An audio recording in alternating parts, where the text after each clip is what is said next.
Hello, I'm Don Doyle. I'm a Carlson Professor of History at the University of South Carolina.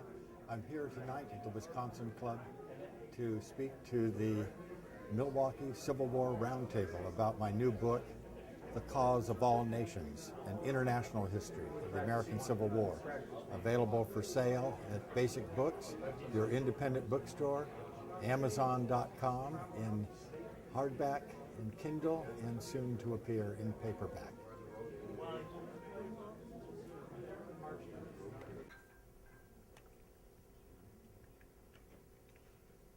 All right then. Addressing the international ramifications of the Civil War is tonight's speaker, Dr. Don H. Doyle. He's a native Californian. However, he got his PhD from that small school to the south in Evanston, Northwestern, in about 1973 or thereabouts. Spent several years teaching at Vanderbilt. He's currently the McCausland Professor of History at the University of South Carolina in Columbia, where he lives. He's been a visiting scholar throughout the world, numerous occasions, and he's written several books. Speaking tonight on one of them, The Cause of All Nations. Don? Thanks very much. Thank you, Frank. Thank you to all of you for arranging this visit. I've been looking forward to this, knowing that I would get a good brisk taste of Midwestern weather. I'll tell you, we had some Midwestern weather down in Columbia, South Carolina before I left. It was in the 20s the night before I left. This is a homecoming for me, as Frank suggested. I started out not quite 50 years ago. It'll be in the summer of 1967, coming across from California, a little red VW off to Chicago, coming back east, as I always told my friends, to go to the heart of America, to study American history. I always felt like I was on the edge of things out in California. But it's a homecoming in another sense, too, because my Civil War connections go into Wisconsin. My great-great-grandfather was Frederick Solomon, a German 48er who was imprisoned in Berlin in the Spandau Citadel, which I visited some years back.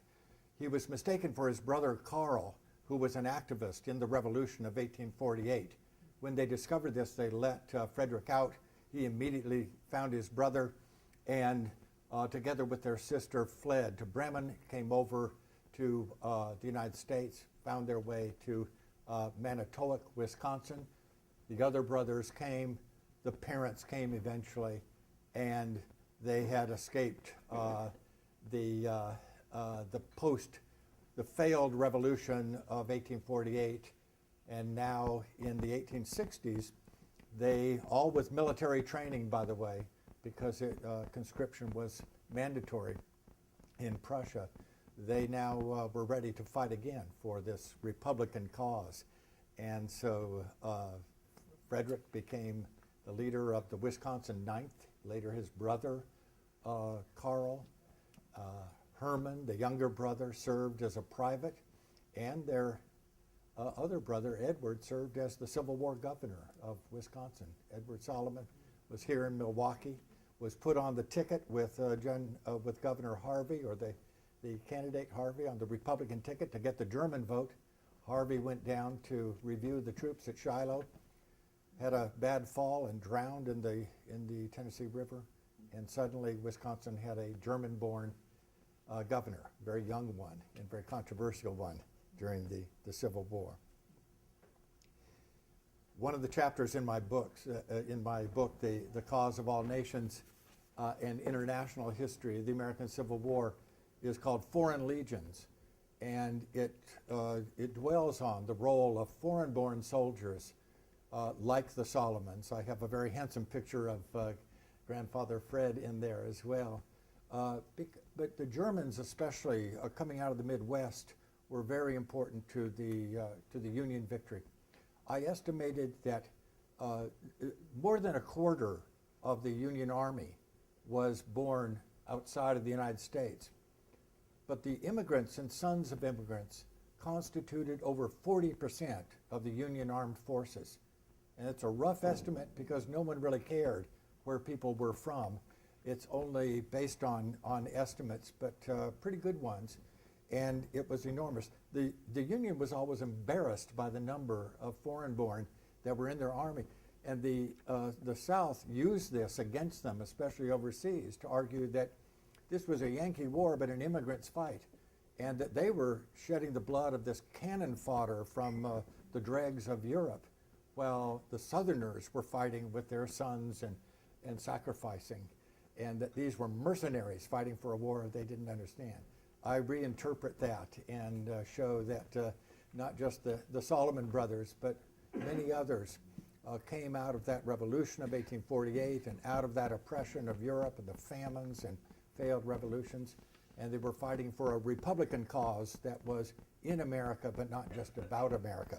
More on that later, and especially during questions. I was very gratified today to meet with my cousins, Kent Solomon and his mother, Mary Lou. We had lunch over here at Mader's, a very German experience. And this was my first time to meet my long-lost cousins. So, this is a great homecoming. Let me talk a little bit now about this book. I hope I will entice you to buy and read it. This is a different view of the American Civil War, a view from outside the nation, from outside the usual North-South narrative that we view the war through. David Potter, the famed Civil War historian, once said that the American Civil War was the source of some of the worst navel-gazing among historians of any episode in America's history, that they treated as something that was entirely American, that didn't have any interest to the rest of the world or any impact on the rest of the world, that it was as American as apple pie, and that we study it as though the rest of the world didn't exist. This was our war. This is a war that, as I argue in the book, it lies at the heart of the conversation that we have about our history, about our past.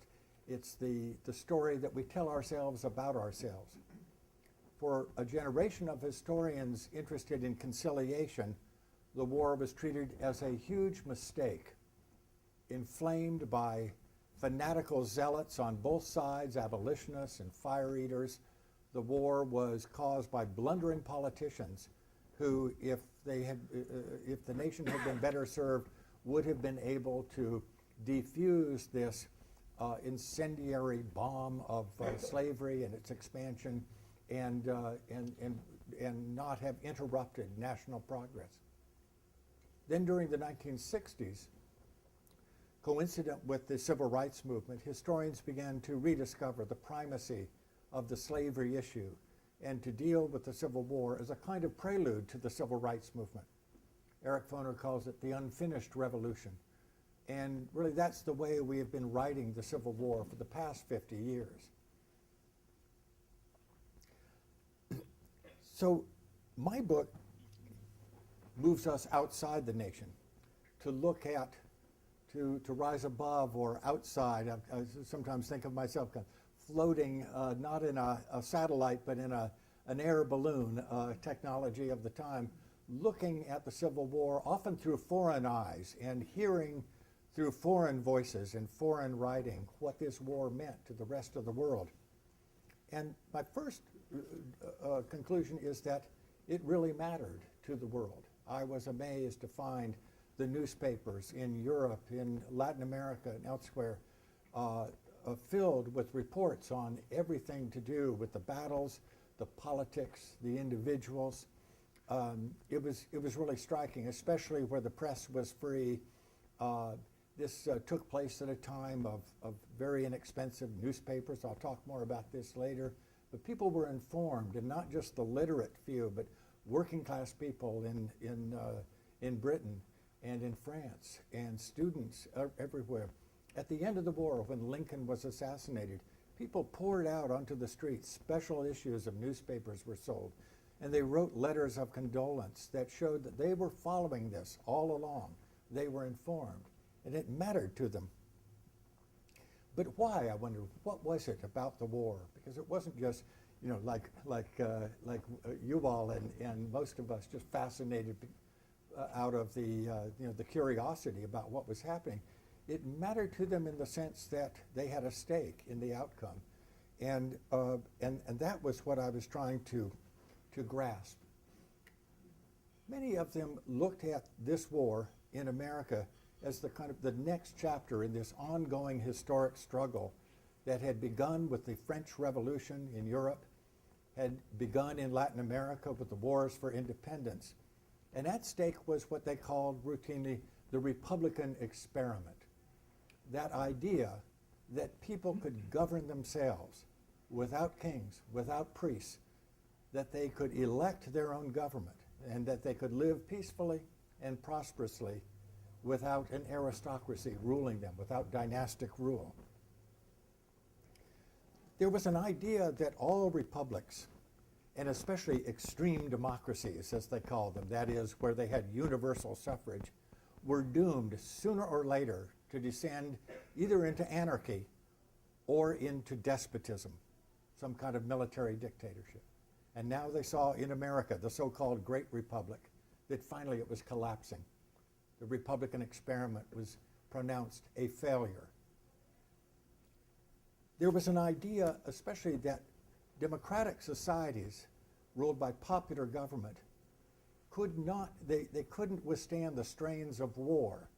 Nowadays, there's a popular theory among neoconservatives and in the Pentagon that it's democratic war theory, that democracies don't fight one another, that if the world were governed by democratic governments, that we wouldn't have wars. In the 19th century, the idea was that democracies can't fight, that they cannot sustain war, that you can't, in an elected government, withstand the popular pressure to end the war. And this was a real test of that principle during the war, especially, on both sides. The anti-Republican forces, the conservative skeptics about the Republican experiment, had an absolute field day when the war broke out. A Tory MP by the name of Sir John Ramsden stood in Parliament and warned that Britain was now witnessing the bursting of that great Republican bubble, which has been so often held up to us as the model on which to recast our own English Constitution. The members of Parliament cheered this idea of the Republican bubble bursting. The first duty of the British government, Ramsden advised, ought to be to strengthen, quote, the great distinction between the safe and rational and tempered liberties of England and the wild and unreflecting excesses of mob rule, which had too often desecrated freedom and outraged humanity in America. Another Tory leader addressing his constituency in Worcestershire congratulated Britain on its aristocratic government ruled by these multi-generational aristocrats, and drew a few disparaging comparisons between the stability and order of England and the wild chaos going on in America. What they were seeing across the Atlantic was democracy run amok. In America, they saw democracy on its trial, and they saw how it failed. And Shrewsbury predicted that the United States would come back to monarchy sooner or later, and that all of the American republics, meaning Spanish-American republics, which were also very troubled at this time, filled with caudillos and pronunciamientos and military despotism, that they too would be restored to order under monarchies, possibly under European protection. In Madrid, a conservative Catholic newspaper, El Pensamiento Español, summarized the same kind of indictment. In the model republic of what were the United States, we see more and more clearly of how little account is a society constituted without God, merely for the sake of men.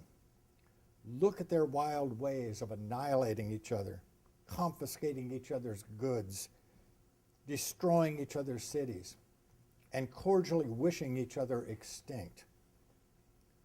The editorial went on to mock the so-called model republic that was founded on rebellion and atheism, populated by the dregs of all the nations in the world. I think they were talking about my ancestors, the Solomons, living without law of God or man. And now the American Republic stood doomed to die in a flood of blood and mire and serve as a rebuke to the, quote, flaming theories of democracy. So it's the anti-democratic conservatives who were joyous over this failure of democracy. And a lot of the defenders of the Union were early on saying, no, this is just a one-off event. This has nothing to say about the entire Republican experiment. This is a local domestic rebellion. We've got it under control. Now, the European powers didn't just wait for democracy to collapse or for the Americans to come and beg for some kind of monarchical solution to their chaos. Like vultures, even before the war broke out, they saw their opportunity. Spain swept into Santo Domingo, sending its fleets in from Havana, took over their former colony, the independent Dominican Republic, and re-annexed it into the Spanish Empire in March of 1861. This was the inspiration for Seward's foreign war panacea. Remember when he recommended to Lincoln that we declare war, the Union declare war against Spain and France, which was in cahoots with Spain, and Lincoln thought better of it. But suddenly the Monroe Doctrine, whatever power it had, was toothless. There was no capacity of the Union, the United States, to resist this kind of foreign incursion. In October 1861, seeing no retaliation to the Spanish, in London, Britain, the French, and Spain met and formed a tripartite alliance to organize an allied invasion of Mexico. The excuse was that there were foreign debts that had been not repudiated, but the debt payments had been suspended by Benito Juarez. Mexico was now governed by a Republican government, liberal Republican government. After their own civil war, Juarez could not pay the debts and said, we're going to suspend payments for 2 years. We'll resume. And the great powers of Europe met and decided they were going to take over Mexico.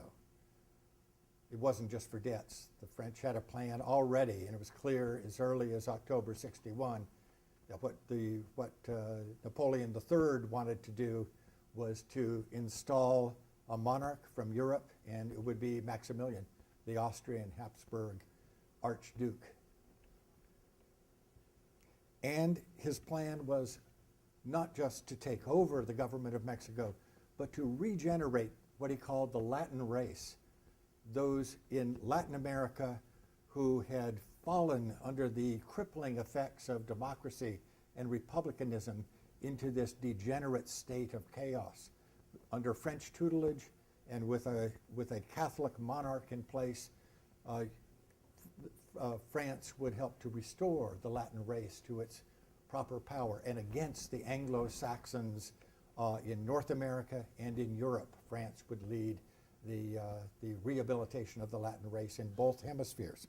Such were the dreams, the grand design of Napoleon III.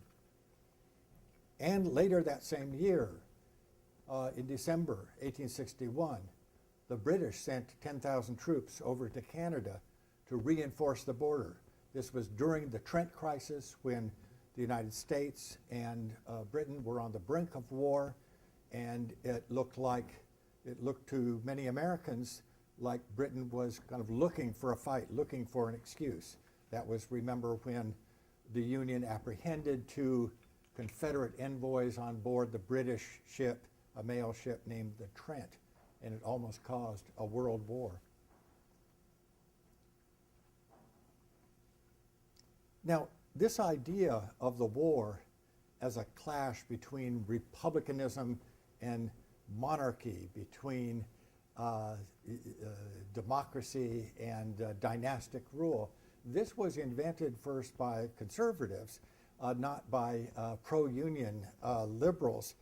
And it was then later taken up by the defenders of the Union, and Lincoln especially made this a kind of core idea in interpreting the war, that this was democracy on its trial, rally around it.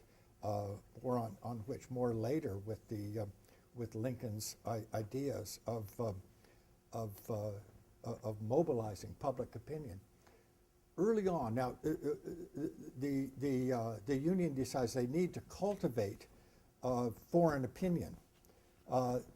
That the European public began to see, and not just the conservatives now, but other reformers began to see this American theater of war as the next stage of this historic struggle over the Republican experiment. And that this would be the epic battle. This would be what would decide whether government by the people could survive. Karl Marx, writing for the New York Daily Tribune, when he was writing Das Kapital in the British Library, he was earning money for his rent, such as it was, from Horace Greeley's newspaper, the New York Tribune, one of the largest newspapers in America. He wrote early in the war, "The first grand war of contemporaneous history is the American War. The highest form of popular self-government till now realized is giving battle to the meanest and most shameless form of man's enslaving recorded in the annals of history." And another French history professor who may not be as familiar to you, but had a big voice during the war, Edouard Laboulaye, spoke also about the war and its meaning for Europe. "The world is a solidarity," Laboulaye wrote, "and the cause of America is the cause of liberty. So long as there shall be across the Atlantic a society of 30 millions of men living happily and peacefully under a government of their choice, with laws made by themselves, liberty will cast her rays over Europe like an illuminating pharos. But should liberty become eclipsed in the New World, it would become night in Europe." Laboulaye, just to get to the end of the story in my book, is also one of the inventors, if you will, of the Statue of Liberty, and that image of the rays of liberty going out across the Atlantic becomes very important to this idea that was first hatched in the summer of 1865 in the wake of the grief and indignation that came with Abraham Lincoln's assassination. Ramon Castilla from Latin America, from Peru, a Republican president, also predicted that this war in America would now open up a struggle between, it would be a war of the crowns against the liberty caps.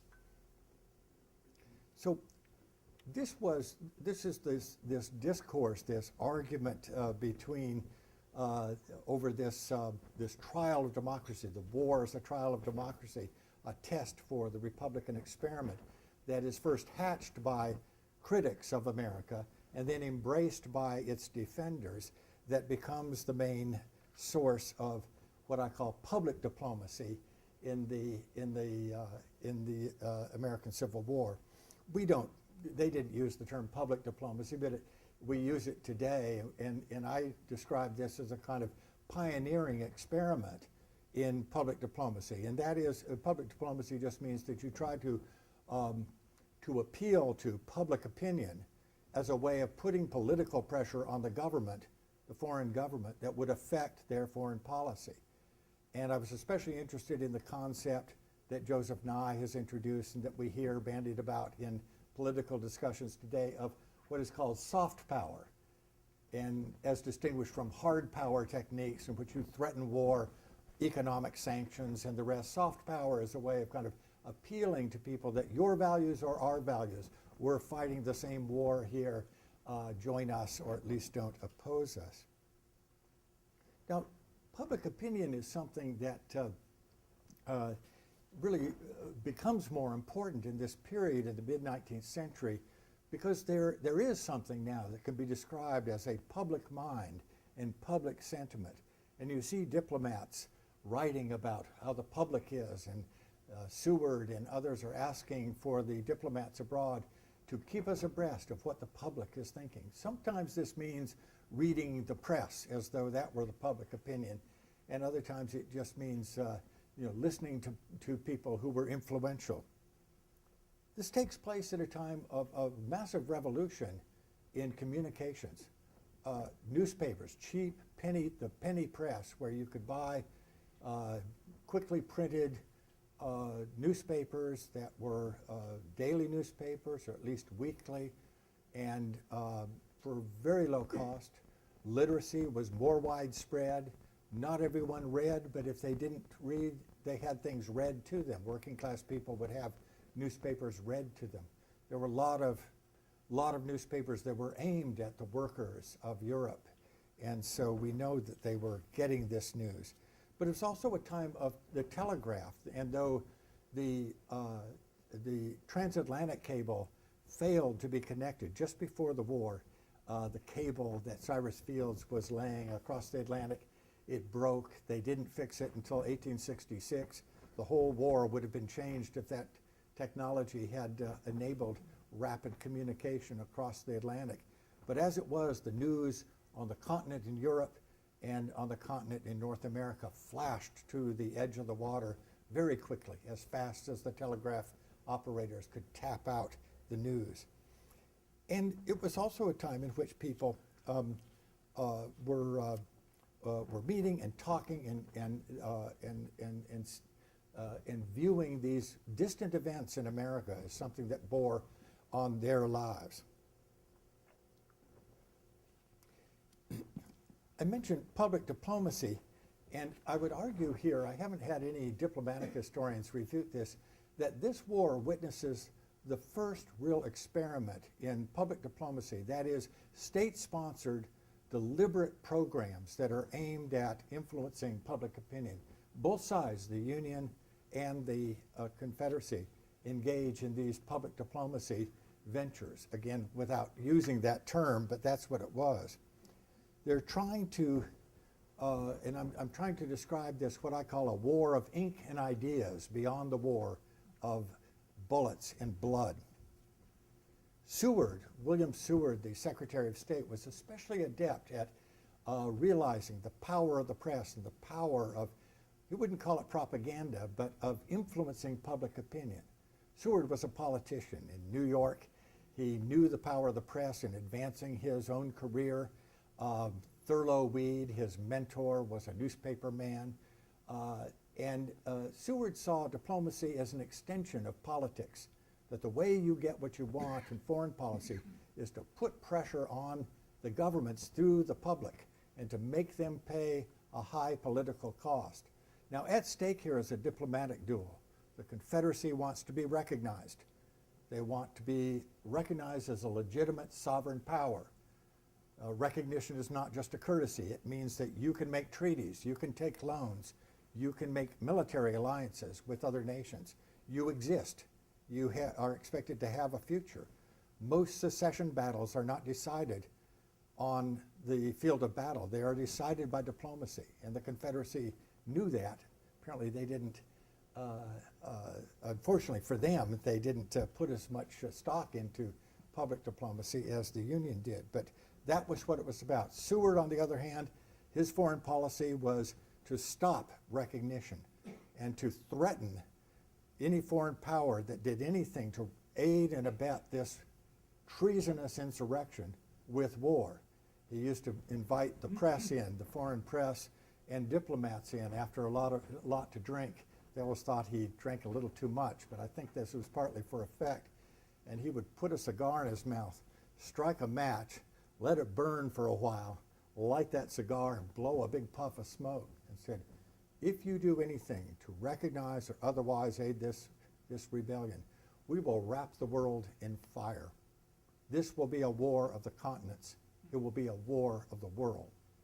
And they thought it was crazy, but for that reason, it was a threat that they worried about in Britain, in France, and elsewhere. But apart from threats, Seward is not credited sufficiently with what I see him doing early in the war in this soft power public diplomacy. He organizes a group of clergymen. Bishop Hughes, Archbishop Hughes of New York, a Catholic, Irish-born, very popular Irish archbishop, was recruited to go over to Europe and to speak from his bully pulpit, if you will, to persuade Europe that the Union was only trying to preserve itself and not trying to abolish slavery. It was a conservative message at first. Also, the Episcopalian priest Charles McIlvaine was sent over from Ohio, and Thurlow Weed, Seward's old mentor from New York, and along with Winfield Scott. They went over on a boat. They landed in London just in time as the Trent affair was exploding and about to cause war. And Weed, together with Hughes and McIlvaine and John Bigelow, the consulate in Paris, who was kind of the mastermind behind a lot of this public diplomacy, they deftly defused the Trent crisis by the effective use of the press. Details in my book. I don't have time to, but it was a dramatic moment, and Seward took a lesson from that public diplomacy was going to be very effective in turning public opinion. But it wasn't just getting a bigger megaphone and hiring speakers, and this was only the first of several that came over, but listening to what foreigners were saying, aligning. Again, soft power means aligning your values with their values and seeing our cause as your cause, the cause of all nations. Now, the South also got involved very early. All of the diplomats are writing and say, the other side has all the money. They've got the press in their pocket. They're bribing editors. Send us more money, more men, and so on. And the South got very active early on with the idea that they needed to compete with the Union. They were very concerned by the effect of Weed and the others overseas.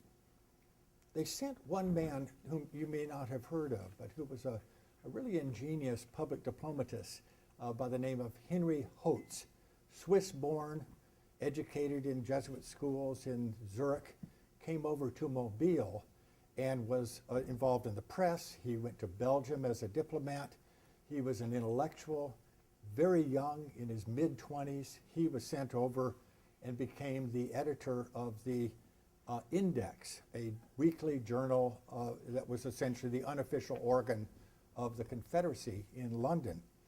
Hotz was very interested in racial theory. He had translated in Mobile Arthur Gobineau's essay on human inequality.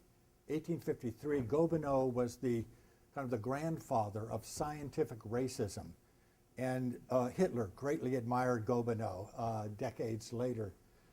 He translated Gobineau into an English edition, and during his time in London tried to recruit Gobineau to the side of the Confederacy, and also enlisted people in the London Anthropological Society. That was another kind of pioneering organization in scientific racism, meaning, in other words, instead of just attributing racial inequality to God's will, they were looking for some kind of anthropological theory about why Africans deserved to be slaves, to put it crudely.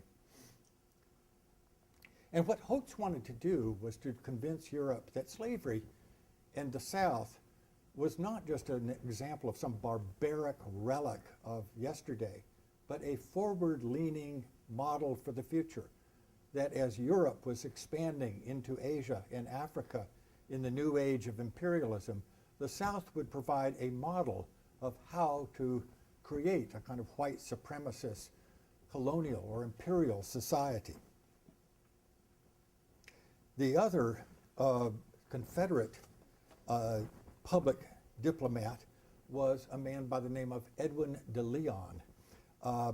He was sent to France and was kind of the counterpart to Hotz in Paris.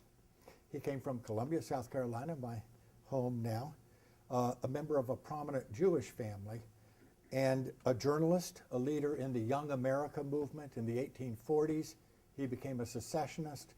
Was, like Hotze, he had diplomatic experience. He was sent to Alexandria, Egypt, so he knew the ways of diplomacy.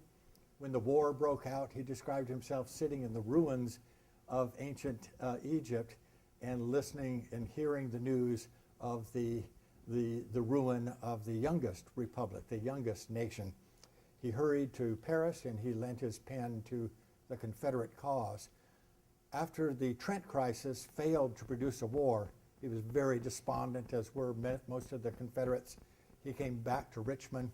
He knew Jefferson Davis from his time in Washington and went there to convince Jefferson Davis that what the Confederacy had to do was to get involved in this war of ink and ideas and to convince Europe that theirs was a worthy cause for recognition. He was a real sycophant.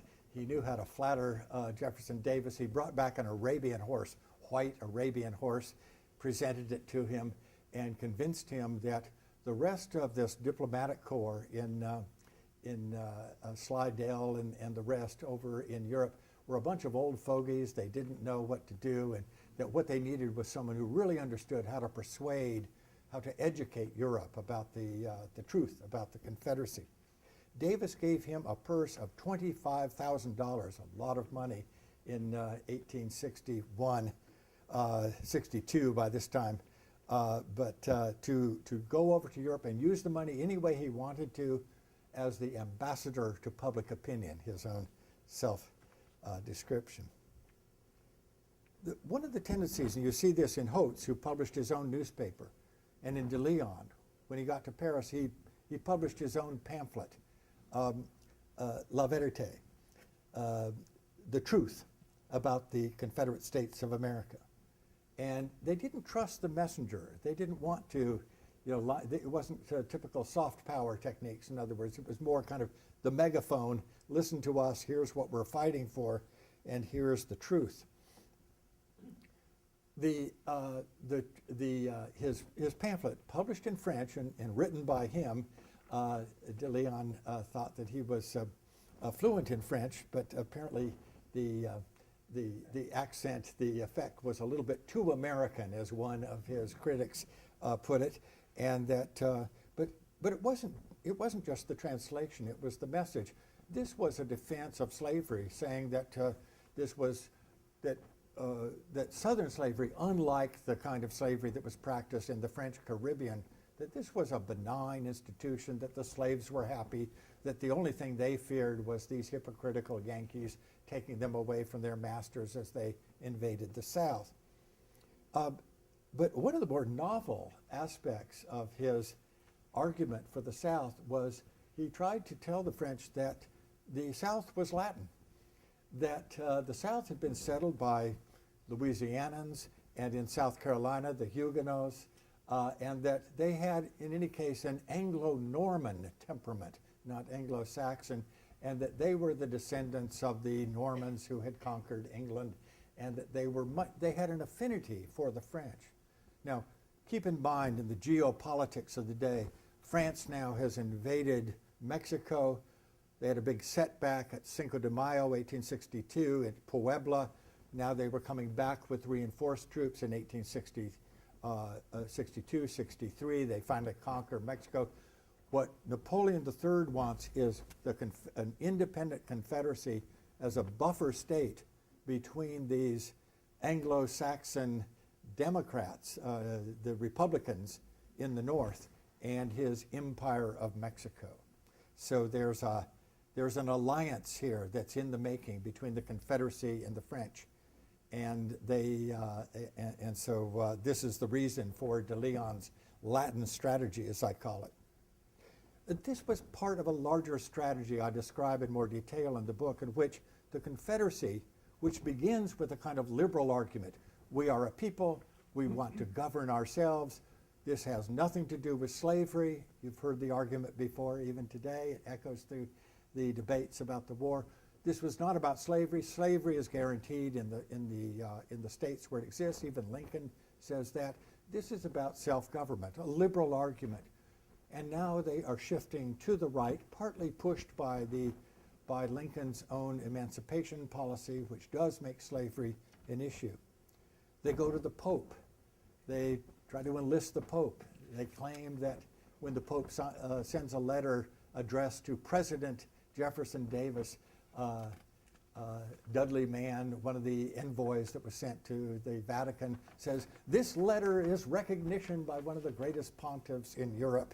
And they used that to great effect in Ireland in particular to discourage Irish recruitment. But the Union at the same time is shifting to the left, that is, making this a war for the defense of emancipation now after September 1862, but more than that, wrapping emancipation and slavery in a larger issue, and that is government by the people, self-government, the Republican experiment, democracy. So, some of Europeans were very concerned about slavery and wanted emancipation. Others more concerned about the democratic experiment and what it would have, what stake they had in that. Now, one of the things about public diplomacy and propaganda of any kind is that you never really know whether it's working or not. In the 19th century, they didn't have opinion polls. Most of the newspapers were controlled by government factions, so it's not as though they reflected public opinion. They were trying to mold public opinion. In France, where people were not free to speak, it was an autocratic government. You really didn't know because they didn't have public meetings, the press was censored. Britain, it was pretty clear that the Emancipation Proclamation had worked, that the British were embracing the Union cause, the radicals and the working class were, because it was the cause of democracy. They wanted reform, they wanted the right to vote. But in France, it wasn't really clear. And then at the end of the war, when the news of the Union's victory came, and then just a few days later, on April 28th, news of Lincoln's assassination came. The news flashed through across the continent that day. John Bigelow, the newly appointed ambassador to France, was amazed. He came back on the train and saw people just pouring out of their homes and shops into the streets that evening, talking. 2 nights later, students gathered and attended Edouard Laboulaye, the Professor Laboulaye's lecture. He was scheduled to lecture on Benjamin Franklin, but of course it immediately became a eulogy to Lincoln. And the students, according to plan, poured out of the lecture afterwards, gathered in the Latin Quarter at the Pont Saint-Michel, and from there planned to march to John Bigelow's residence, way out by the Arc de Triomphe, about 3 miles away. The police came out, public demonstrations were not allowed, drew their swords, broke up the meeting. The students scattered, and then in small squads ran through the back streets, coming out to Bigelow's house. There, those that arrived, all hot and sweaty, found another cordon of police outside the ambassador's house. And they broke through it and came into Bigelow's house, pulled out a declaration that one of them read. And it was, now imagine this just for a moment, angry students coming through the streets of any foreign capital to a U.S. Minister's, ambassador's house, and they're there to praise the United States and to express their sympathy and solidarity with the cause of the Grand Republic. Bigelow wrote to Seward that night, "I had no idea that Mr. Lincoln had such a hold upon the heart of the young gentlemen of France. No one had any idea until that moment in 1865. And it was clear to Bigelow that this idea that democracy was on trial had really had its effect, and that people in Europe now felt that the trial, the experiment had been proven. The letters, they began pouring in to Bigelow and to other diplomatic posts all over Europe. Bigelow organized them, translated them, and sent them to the State Department. Those were published in a large book as an appendix to the diplomatic correspondence. And copies of that book were sent to all of the governments of the world, as though to say, here's what your people think about the Republican experiment. Take warning.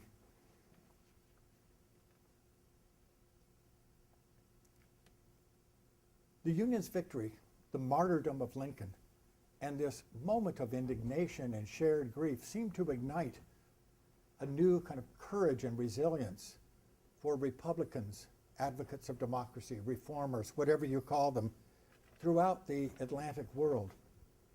Spain quickly withdrew from Santo Domingo, made it back to Havana to face a revolution there, a Republican uprising in 1868 for independence and the promise of emancipation to slaves who would join the struggle for independence. The 10 Years' War was about to begin. It didn't make Cuba free, but it made the slaves free, in effect. Slavery was put on the road to extinction by a free womb law in 1870. But in Spain, at the same time, the Glorious Revolution, La Gloriosa as they call it, toppled Queen Isabella from her throne and began Spain's brief experiment in self-government for 6 years. Napoleon III announced the withdrawal of French troops from Mexico early in 1866. Grant, by this time, had sent troops down under Phil Sheridan to the border, and the French decided that it was wise to end what they called their civilizing mission in Mexico, leaving Maximilian to face a Mexican firing squad in June of 1867. Later, Napoleon, after provoking war with Bismarck's Germany, was toppled from his throne, and France began its experiment, or renewed its experiment now, with the Third Republic in early 1871. Britain also withdrew from North America, in effect, and organized what we now know as Canada into a confederation that would govern itself, the Dominion of Canada. And in Britain, radicals organizing and enthused by the success of America organized the Reform League and pressed for an expansion of voting rights. The Reform Law of 1867 was passed in the face of massive civil disobedience and public demonstrations in Hyde Park and other cities across Britain. Russia sold Alaska and ceded claims in California to the United States in that same critical year, 1867. And slavery, as I said, was brought to an end in Cuba, not to a complete end, but put on the road to ending with the Free Womb Law in 1870, and Brazil followed quickly in 1871. One of the senators said, "We don't need a civil war to end slavery. The world laughing at us is enough. The world scorning us is enough." So the cordon of slavery and empire that had encircled the United States in 1861 had withered away by 1867. European imperialism would turn to Africa, to Asia, to other parts of the world, but the American hemisphere was now a space for republicanism. Horrible new challenges lay ahead for democracy in the 20th century, but for a moment in the 1860s, after the Union victory, it seemed that against all expectations, a democratic society had proven that it can defend itself, that it could field a vast citizen army, that it could sustain itself during 4 grueling years of war, and even assassination. Democracy had survived. Slavery had been all but destroyed in the Americas. One English radical, Edward Beasley, said, "Under a strain such as no aristocracy, no monarchy, no empire could have supported, Republican institutions have stood firm. It is now we who call on the privileged classes to mark the result." And Eugene Pelletan, a French Republican who had been a powerful and very courageous voice for America during the war, mused in 1865, "America is not only America, one place or one race more on the map. It is yet and especially the model school of liberty. If against all possibility it had perished, with it would fall a great experiment." Thank you. That's all I have, and I welcome any questions you might have.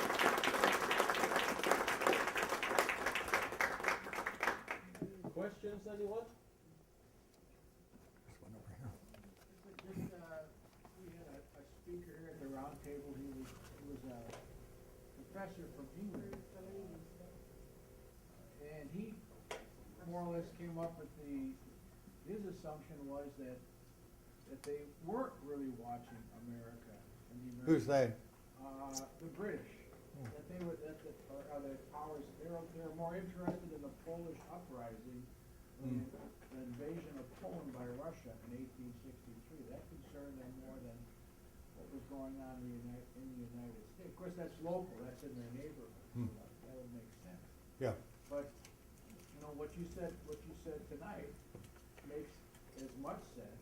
Is that they had one eye on Poland and they had the other eye on the situation in the United States. Yeah. Now, if the Confederacy would have won, probably Mexico would still be a French colony. Et cetera, et cetera, et cetera. That would have changed the world. The Polish uprising in January of '63 distracted all of Europe, and it helped to derail what had been an ongoing threat of intervention, the British and the French. And because Poland was partly under Russian rule, it threatened to upset the whole balance of power. So there were a number of distractions like that where Britain and France had to kind of turn their attention to the continent. So that was a distraction. But remember, this is January '63, so 2 full years halfway through the war. And at that time, also the Emancipation Proclamation now had begun to resonate with, especially the British working class, even in the cotton districts, where the Confederacy had hoped that the cotton famine would bring them to heel, that they would bring pressure through the cotton famine for Britain to intervene. So I can say, being a Polish American, that the Polish people in Poland saved the United States during the American Civil War. They absolutely did. And some of them also were, of course, fighting here. Bigelow had some interesting, the Confederacy tried to recruit discontented Poles to come over to the South, and they promised them free land, and they wanted to kind of use them as a cordon on the northern border. And they were organizing money to bring some 250 Poles over to the Confederacy. It did not pan out. Go ahead. As far back as 40 years ago in the Adams Chronicle, I was fascinated by the story of Charles Francis Adams in London, but you didn't mention him. Yeah. Is he not that important? Oh, he's very important. Yeah. Okay. Yeah. No, Charles Francis Adams Sr. Was sent over to London, and he was a masterful diplomat. He was kind of old school and did not get involved.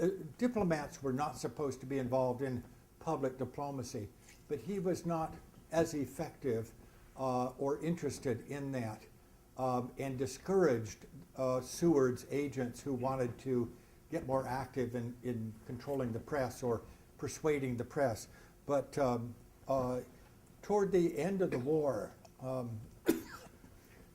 Adams really responded to a lot of public attention.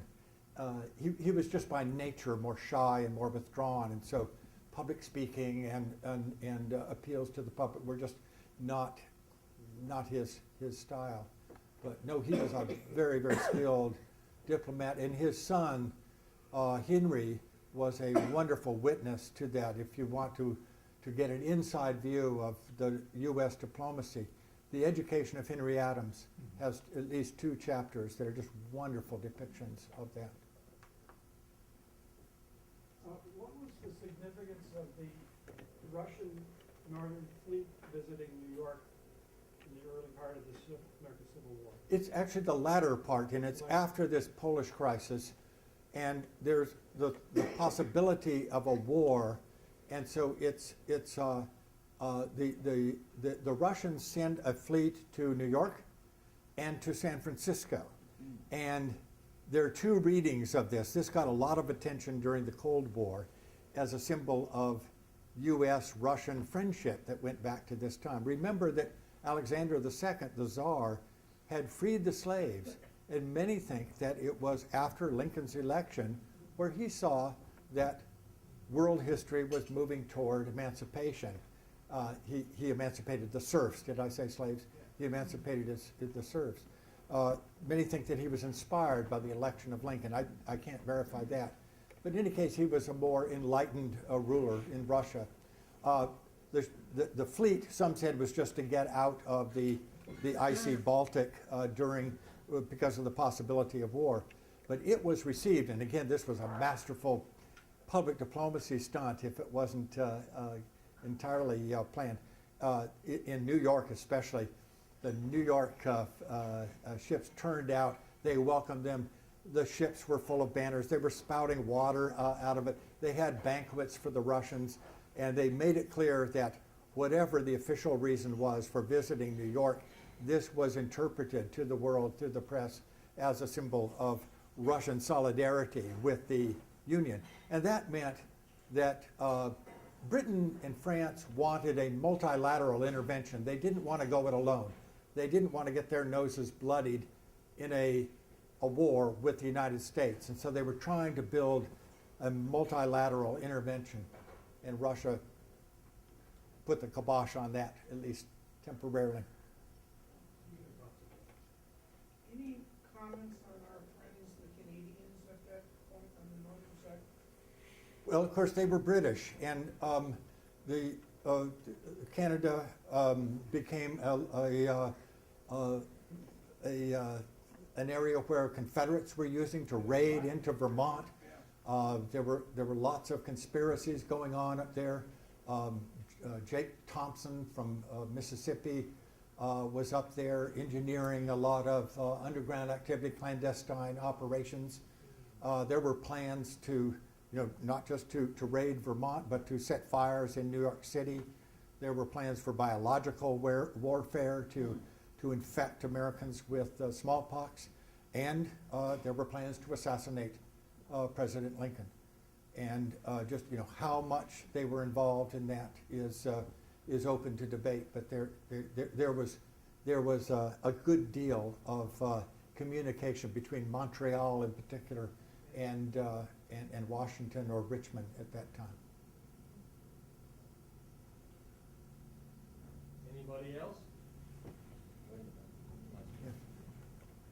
In your opinion, how influential or hands-on was Lincoln in bringing about resolution to the Trent affair? That has gotten a lot of attention because really we came as close as we ever did to a world war at that time. Britain was really beating the drums, the press especially, for war. And Lincoln and Seward had one of their kind of contested policy discussions, and it's actually Seward who was the conciliatory one who wants to let Slidell and Mason free and defuse the war.